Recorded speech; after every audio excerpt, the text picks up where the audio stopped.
say good afternoon. Savana. Thanks for this opportunity. अरे कहना क्या चाहते हो?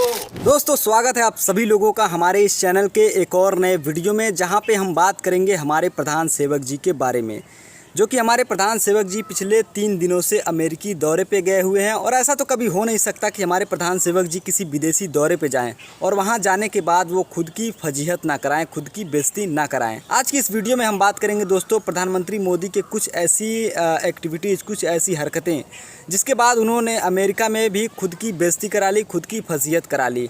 तो वीडियो की शुरुआत करते हैं, लेकिन शुरुआत करने से पहले आपसे एक छोटी सी रिक्वेस्ट है कि वीडियो पसंद आए तो वीडियो को लाइक ज़रूर कर दीजिएगा, क्योंकि इस वीडियो का जो मैं टारगेट रख रहा हूँ, इस वीडियो के लाइक का टारगेट मैं 100 रख रहा हूँ। और अगर आपने 100 लाइक कंप्लीट कर दिया तो मैं समझ जाऊंगा कि आप लोगों को मेरी वीडियोस पसंद आती हैं। तो चलिए वीडियो को स्टार्ट करते हैं और आपको बताते हैं कि आखिर कौन से वो पॉइंट थे जिसकी वजह से हमारे प्रधान सेवक जी ने खुद की बेइज्जती करा ली, खुद की फजीहत करा ली। और नीचे जो वो सब्सक्राइब का बटन है ना, उसको हिट करो, जल्दी से करो सब्सक्राइब। तो सबसे पहला पॉइंट ये था कि हमारे प्रधान सेवक जी अमेरिकी दौरे पे पहली बार 9 सालों में पहली बार, यानी कि जो उन्होंने हमारे देश में रहते हुए 9 सालों में नहीं किया, वो अमेरिका में पहली बार करने वाले थे, यानी कि प्रेस कॉन्फ्रेंस।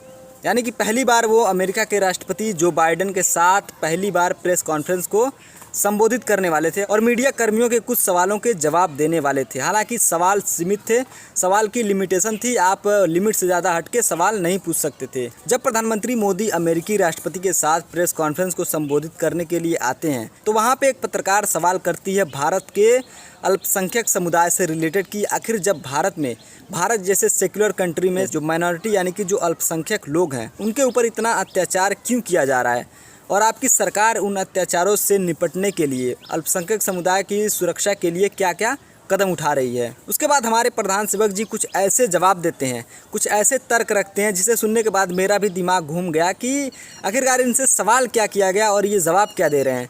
इनसे सवाल किया गया कि भारत में अल्पसंख्यक समुदाय के लोगों के खिलाफ इतना अत्याचार क्यों हो रहा है, और इतना अत्याचार होने के बाद आपकी सरकार उससे निपटने के लिए यानी कि अत्याचार को ख़त्म करने के लिए क्या क्या कदम उठा रही है। Mr. Prime Minister, India has long prided itself as the world's largest democracy, but there are many human rights groups who say that your government has discriminated against religious minorities and sought to silence its critics.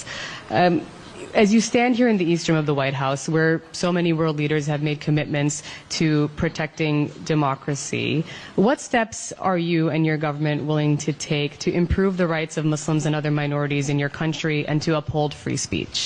अब प्रधानमंत्री को जवाब इस सवाल का देना था, लेकिन वो धीरे धीरे कहानी को मोड़ते मोड़ते भारत की लोकतंत्र और भारत के संविधान की तरफ ले जाते हैं। आप सुनिए वो खुद क्या कह रहे हैं। मुझे आश्चर्य हो रहा है कि आप कह रहे हैं कि लोग कहते हैं नहीं, भारत डेमोक्रेसी है।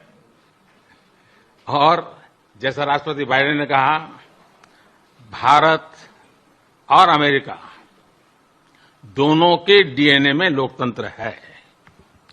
लोकतंत्र हमारा स्पिरिट है, लोकतंत्र हमारी रगों में है, लोकतंत्र को हम जीते हैं और हमारे पूर्वजों ने उसको शब्दों में ढाला है संविधान के रूप में।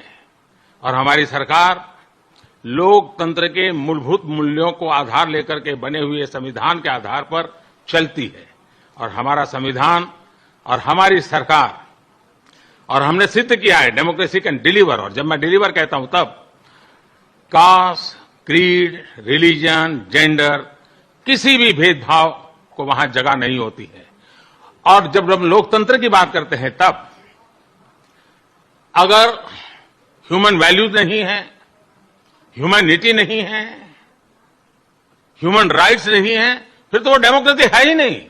और इसलिए जब आप डेमोक्रेसी कहते हैं, जब डेमोक्रेसी को स्वीकार करते हैं और जब हम डेमोक्रेसी को लेकर के जीते हैं, तब डिस्क्रिमिनेशन का कोई सवाल ही नहीं उठता है।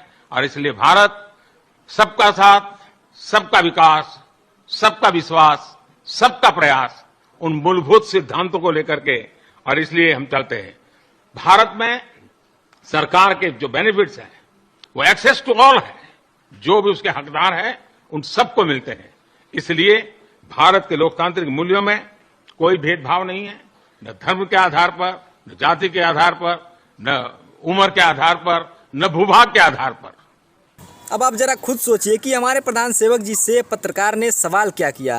पत्रकार ने सवाल किया अल्पसंख्यक पे अत्याचार के लिए, और वो जवाब देते हैं कि हमारे देश में संविधान जिंदा है, हमारे देश में लोकतंत्र जिंदा है। जबकि सवाल ऐसा था ही नहीं कि आपके देश में संविधान है, लोकतंत्र है। लेकिन प्रधानमंत्री मोदी जी तो हमेशा बातों को घुमाते ही रहते हैं। बातों को घुमा के उन्होंने संविधान पे ला दिया, उन्होंने लोकतंत्र पे ला दिया, सबका साथ सबका विकास पे ला दिया। और दोस्तों, हमारे प्रधान सेवक जी ने जो दूसरी बेइज्जती कराई, जो दूसरी खुद की फजीहत कराई, वो ये थी कि हमारे प्रधान सेवक जी भले ही हज़ारों किलोमीटर दूर अमेरिका गए हों, लेकिन वो एक चीज़ नहीं भूलते हैं, और वो एक चीज़ होती है टेलीप्रॉम्प्टर।